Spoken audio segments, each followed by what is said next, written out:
जय श्री कृष्णा, राधे राधे।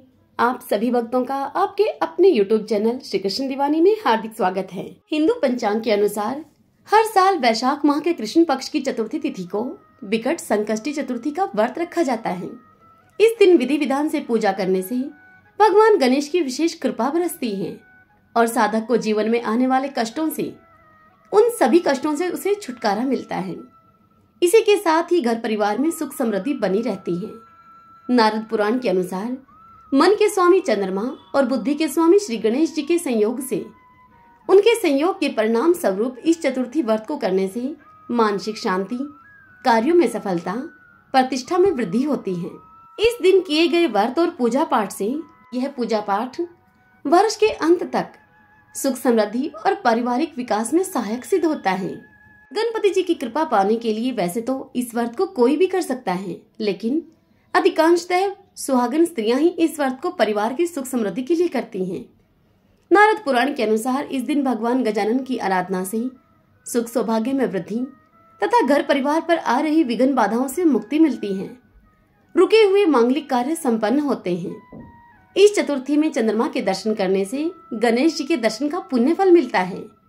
ज्योतिष शास्त्र के अनुसार यदि किसी व्यक्ति की कुंडली में बुध ग्रह कमजोर हो तो उसे गणेश जी की पूजा अर्चना उपासना करनी ही चाहिए, ताकि वह सही निर्णय लेकर जीवन में सफल हो सके। मन के स्वामी चंद्रदेव हैं। इस दिन गणेश जी की पूजा के साथ रात्रि में चंद्रोदय होने पर चंद्रमा को अर्घ देकर मानसिक संतापों को दूर करके शुभ मनोरथ को पूर्ण किया जाता है। इस दिन शुभ मुहूर्त में भगवान गणेश जी की मूर्ति को पंचामृत से स्नान करा करके सिंदूर, धूर्वा, गंध, अक्षत, अबीर, गुलाल, सुगंधित फूल, जनेऊ, सुपारी, पान, मौसमी फल अर्पित करें। पूजा के समय गणेश जी की मूर्ति न होने पर भी एक साबुत सुपारी को ही गणेश जी मानकर उनका पूजन किया जा सकता है। फिर दुर्वा अर्पित करके मोदक का प्रसाद का भोग लगाएं एवं धूप दीप से उनकी आरती कर लें। सुख समृद्धि के लिए जितना हो सके इस दिन गणेश जी के मंत्र ओम गं गणपते नमः या फिर वक्रतुंड महाकाय सूर्यकोटि संप्रभा निर्विघ्नं कुरु मे देव सर्वकार्येषु सर्वदा, इन दोनों में से किसी भी एक मंत्र का जप करें। श्री गणेश के मंत्र जाप से व्यक्ति का भाग्य चमक जाता है और हर कार्य अनुकूल सिद्ध होने लगता है। इस दिन पूर्ण श्रद्धा से गणपति अर्थव शीर्ष का पाठ करना भी बहुत फलदायी होता है। आरती करने के पश्चात भगवान गणेश की कथा का श्रवण अवश्य करना चाहिए। तो आइए भक्तजनों, आज हम इस वीडियो में वैशाख चौथ की कथा का श्रवण करते हैं। सभी बोलिए चौथ माता की जय, गणपति जी महाराज की जय। एक गांव में एक सेठ सेठानी रहा करते थे। उनके एक बेटा और एक बहू थी। वह बहू जब बर्तन मांजकर पानी डालने के लिए नीचे जाती तो अड़ोस पड़ोस की औरतें उससे पूछती कि आज खाने में तुमने क्या खाया, तो वह उनसे कहती कि बासी कुसी तरबासी। फिर एक दिन जब वह बहू बर्तन मांजकर पानी फेंकने के लिए नीचे गई तो रोजाना की तरह औरतों ने उससे फिर पूछा कि आज तुमने खाने में क्या खाया, तो फिर उसने यही जवाब दिया, बासी कुसी तरबासी। उस दिन सेठ के बेटे ने नीचे उतरते हुए उसकी यह बात सुन ली और मन में वह सोचने लगा कि अभी अभी तो यह ताजा भोजन करके आई है, फिर भी इसने दूसरों को बासी कुसी तरबासी क्यों बताया। दूसरे दिन उसने माँ से कहकर खीर खांड का भोजन बनवाया। माँ, बेटा और बहू तीनों ने बड़ी प्रसन्नता पूर्वक भोजन किया। अब बहू बर्तन मांजकर पानी को नीचे डालने के लिए गई तो पीछे पीछे उसका आदमी भी उसके गया। आज भी हमेशा की तरह पड़ोस की औरतों ने उससे पूछा कि बहू आज तुमने खाने में क्या खाया, तो उस बहू ने वही जवाब दिया, बासी कुसी तरबासी। उसके आदमी को यह सुनकर बड़ा गुस्सा आया। आज तो मेरे सामने इसने खीर खांड का भोजन किया है और फिर भी यह बासी कुसी तरबासी बता रही है, इसमें क्या रहस्य है। इस बात को समझने के लिए अब वह रात का इंतजार करने लगा। जब रात हुई और बहू कमरे में आई तो उसके आदमी ने उसे पूछा कि आज तूने खीर का भोजन किया है, फिर भी पड़ोस को औरतों को तुमने बासी कुसी क्यों बताया। तब वह बहू मुस्कुराकर अपने पति से बोली कि आपके दादा परदादाओं की कमाई है तो वह बासी कुसी ही हुई ना। अपनी पत्नी की यह बात सुनकर अब उस साहूकार के लड़के ने प्रदेश जाने का निश्चय कर लिया। और वह सुबह उठकर अपनी माँ से बोला कि माँ, मैं कमाने के लिए परदेश जा रहा हूँ। यह सुनकर उसकी माँ ने कहा कि बेटा, अपने पास तो बहुत धन है, तुझे परदेश जाने की क्या आवश्यकता है भला।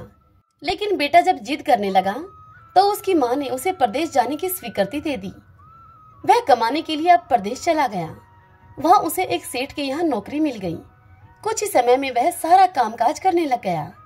सेठ अपना सारा कारोबार उसे सौंपकर स्वयं तीर्थ यात्रा करने के लिए चला गया। इधर घर में सास ने अपनी बहू से कह ही रखा था कि अगर दिए की बुझाए तो चूल्हे की मत बुझाना, और चूल्हे की बुझ जाए तो दिए की मत बुझाना। लेकिन एक दिन दोनों ही अग्नि बुझ गई। तो बहू पड़ोस में अग्नि लेने के लिए गई। उसने वहां जाकर देखा कि वहां पड़ोस की औरतें किसी माता का पूजन कर रही हैं। यह देखकर उस बहू ने पूछा कि आप किस माता का पूजन कर रही हैं? मुझे भी बताओ कि यह किसका व्रत है तथा इसके करने से क्या फल मिलता है। तो उनमें से एक औरत बोली कि हम चौथ माता का व्रत और पूजन कर रही हैं। इस व्रत को करने से बिछुड़े का मिलन होता है और निपुत्री पुत्रवान हो जाती है।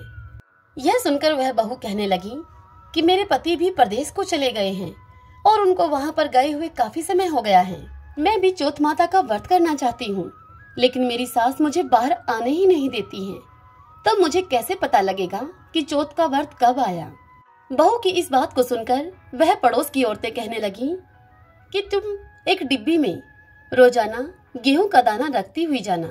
जिस दिन 30 दाने पूरे हो जाएं, उसी दिन व्रत करके शाम को चौथ माता की पूजा करके चंद्रमा को अर्घ्य देकर फिर तुम भोजन जीम लेना।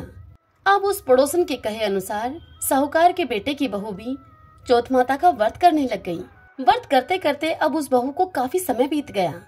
तो चौथ माता ने सोचा कि यदि इसकी नहीं सुनी तो अपने को फिर कौन पूजेगा। तब चौथ माता ने साहूकार के बेटे को सपने में जाकर कहा कि साहूकार के बेटे, सो रहा है या जाग रहा है। तब साहूकार का बेटा बोला कि ना तो सो रहा हूँ ना ही जाग रहा हूँ, मैं तो चिंता में पड़ा हूँ। इस पर चौथ माता ने उससे कहा कि अब तू चिंता को छोड़ दे और तेरे घर पर जाकर सबकी सुध ले। तब साहूकार का लड़का कहने लगा कि मैं घर कैसे जाऊं, मेरा कारोबार बहुत फैला हुआ है। तब चौथ माता उसे बोली कि तुम ऐसा करना, सुबह उठकर नहा धोकर दुकान जाकर चौथ बिंदायक जी का नाम लेकर घी का एक दीपक जलाना, तो तेरा सारा काम सुलझ जाएगा। सुबह उसने साहूकार के लड़के ने वैसा ही किया। देखते ही देखते सारा हिसाब किताब चुकता हो गया और उसने घर जाने की अब तैयारी कर ली। घर को रवाना हुआ तो रास्ते में एक सांप जा रहा था और उसने सांप को सिसकार दिया। सांप ने गुस्से में आकर उससे कहा कि मैं तो अपनी 100 साल की उम्र पूरी करके मुक्ति पाने जा रहा था, लेकिन तुमने मुझे सिसकार कर मेरे इस कार्य में बाधा डाल दी। अब मैं तुझे डसूंगा। उस नाग की यह बात सुनकर साहूकार के बेटे ने उससे कहा कि मैं 12 साल में मेरी माँ और पत्नी से मिलने के लिए जा रहा हूँ। उनसे मिलने के बाद जब मैं वापस आऊं तो तू मुझे डस लेना।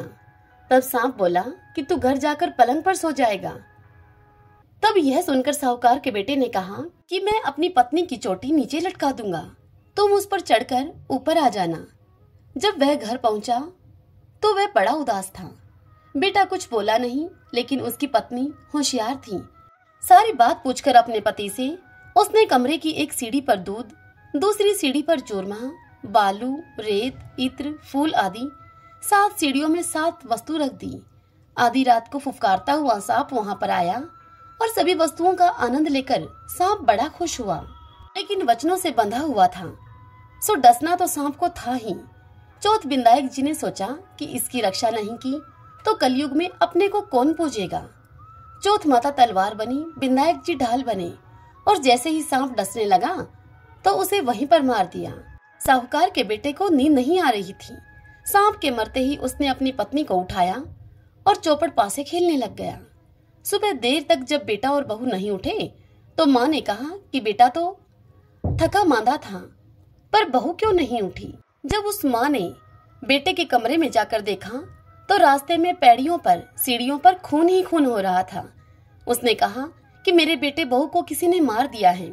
यह सुनकर कमरे के अंदर से बेटा बोला कि माँ, हमारा वैरी दुश्मन मारा गया, यहाँ सफाई कराओ तब हम बाहर आएंगे। माँ ने वहाँ सफाई करवाई, तब वे बेटा बहू बाहर आए बाहर आकर साहूकार के बेटे ने अपनी माँ से पूछा कि माँ, मेरे पीछे से किसी ने कोई व्रत, उपवास या कोई धर्म अनुष्ठान किया है क्या? तब उसकी माँ ने कहा, नहीं बेटा। लेकिन उसकी पत्नी तुरंत बोली कि हाँ, मैंने किया है। मैंने आपकी सलामती के लिए चौथ माता के व्रत किए हैं। यह सुनकर सास ने कहा कि तूने व्रत कब कर लिए? मैं तो तुझे 4 समय खाना दिया करती थी।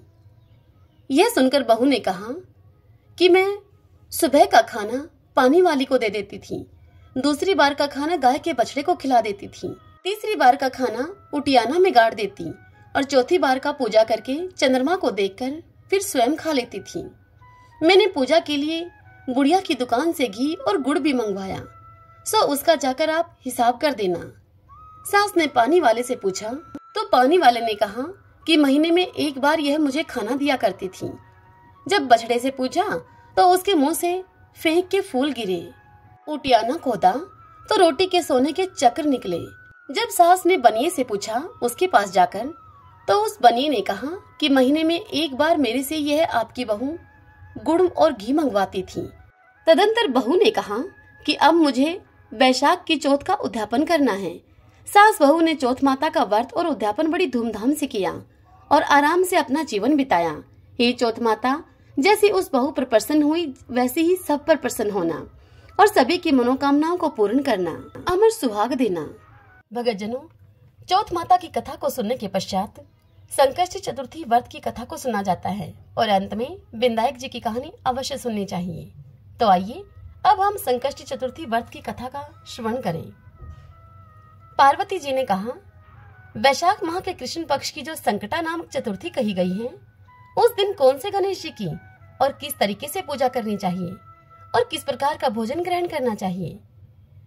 तब गणपति जी ने उत्तर दिया कि हे पार्वती जी, वैशाख माह में कृष्ण पक्ष की चतुर्थी को व्रत करना चाहिए। उस दिन वक्रतुंड नाम के गणपति जी की आराधना करके कमल गट्टे के हलवे का भोजन करना चाहिए। राजा युधिष्ठिर ने द्वापर युग में यही प्रश्न भगवान श्री कृष्ण से पूछा था।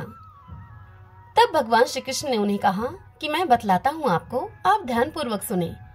भगवान श्री कृष्ण युधिष्ठिर से बोले कि प्राचीन समय में रंतिदेव नाम के एक प्रतापी राजा हुए हैं। जैसे अग्नि तिनके के समूहों को भस्म कर देती है, ठीक वैसे ही वह भी अपने शत्रुओं को नष्ट कर देते थे। यम, कुबेर, इंद्र आदि उनके मित्र थे। धर्मकेतु नाम का एक श्रेष्ठ ब्राह्मण उनके राज्य में रहा करता था। उस ब्राह्मण के सुशीला और चंचला नाम की 2 स्त्रियां थीं। सुशीला सदैव ही कोई न कोई व्रत करती रहती थी, अतः उस सुशीला का शरीर दुर्बल हो गया था। इसके विपरीत उस ब्राह्मण की दूसरी पत्नी, जिसका नाम चंचला था, वह कोई भी व्रत उपवास नहीं किया करती थी। वह सदैव पेट भर के भोजन करती थी। कुछ समय के पश्चात सुशीला को एक सुंदर लक्षणों वाली कन्या उत्पन्न हुई और चंचला को एक पुत्र पैदा हुआ। इस बात पर चंचला सुशीला को ताना मारकर बोली कि अरे सुशीला, तूने इतने व्रत उपवास किए और अपने शरीर को तूने दुर्बल बना लिया, फिर भी तूने एक दुर्बल कन्या को ही पैदा किया। देख, मेरी तरफ देख, मैंने कभी कोई व्रत नहीं किया। मैं कितनी हष्टपुष्ट हूँ और वैसे ही हष्टपुष्ट बालक को मैंने जन्म दिया है। अपनी सोच चंचला का यह व्यंग सुशीला के हृदय को पीड़ा देने लगा। वह विधिवत गणेश जी की पूजा करने लगी। संकट नाशक गणेश चतुर्थी को जब सुशीला ने भक्ति भाव से व्रत किया, तब रात को वरदायक गणपति जी ने सुशीला को दर्शन दिए और वे बोले कि हे सुशीले, तेरी आराधना से हम बहुत प्रसन्न हैं। मैं तुम्हें वरदान देता हूँ कि तेरी कन्या के मुख से निरंतर मूंगा और मोती गिरते रहेंगे। इससे तुम सदा ही खुश रहोगी। इसके अतिरिक्त तुम्हारे एक शास्त्र का जानने वाला पुत्र भी उत्पन्न होगा। ऐसा कहकर सुशीला से भगवान गणेश जी अदृश्य हो गए। अब कुछ दिनों के पश्चात ही सुशीला के एक पुत्र भी पैदा हुआ।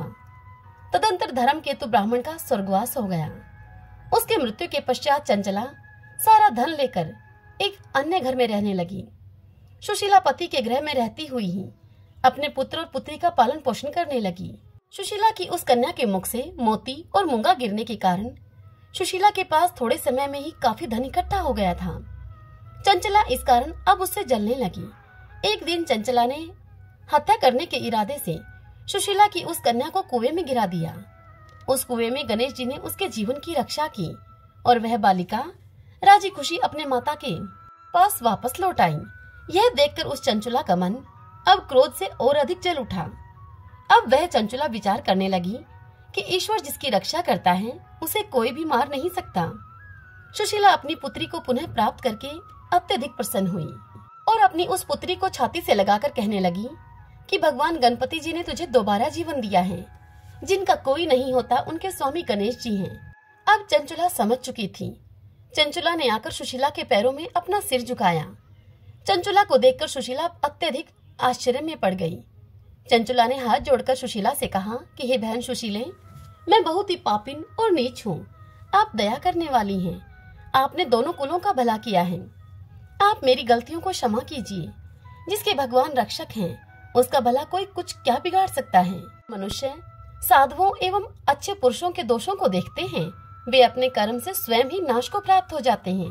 तदंतर चंचुला ने भी उस कष्ट नाशक तथा पुण्य को देने वाले संकट नाशक गणपति जी के व्रत को किया। गणपति जी की कृपा से अब सुशीला और चंचुला में आपस में दोस्ती हो गई।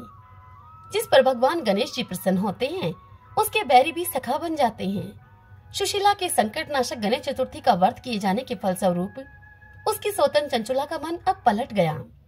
श्री गणपति जी कहते हैं कि हे देवी, मैंने पूर्व काल की सारी बात तुम्हें बता दी है। इस संसार में इससे सुंदर आपत्तियों को दूर करने वाला अन्य कोई व्रत नहीं है। भगवान श्री कृष्ण युधिष्ठिर से कहते हैं कि हे धर्मराज, आप भी विधि विधान पूर्वक गणपति जी का व्रत करें। इसके करने से आपको शत्रुओं पर विजय प्राप्त होगी और अष्ट सिद्धियां व 9 निधियां आपकी सेवा में रहेंगी और कुछ समय के पश्चात ही आप अपना राज्य वापस प्राप्त कर लेंगे। सभी बोलिए गजानंद भगवान की जय। ओम गणपते नमः।